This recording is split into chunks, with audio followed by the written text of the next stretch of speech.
حضور اکرم صلی اللہ علیہ وآلہ وسلم نے وحی کے رک جانے کے زمانے کے حالات بیان فرماتے ہوئے کہا کہ ایک روز میں چلا جا رہا تھا کہ اچانک میں نے آسمان کی طرف ایک آواز سنی اور میں نے اپنا سر آسمان کی طرف اٹھایا۔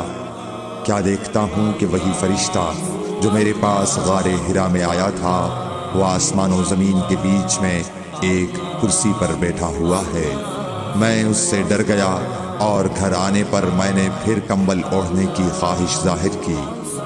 اس وقت اللہ پاک کی طرف سے یہ آیات نازل ہوئیں، اے لحاف اوڑھ کر لیٹنے والے، اٹھ کھڑا ہو اور لوگوں کو عذاب الہی سے ڈرا، اور اپنے رب کی بڑائی بیان کر، اور اپنے کپڑوں کو پاک صاف رکھ اور گندگی سے دور رہ۔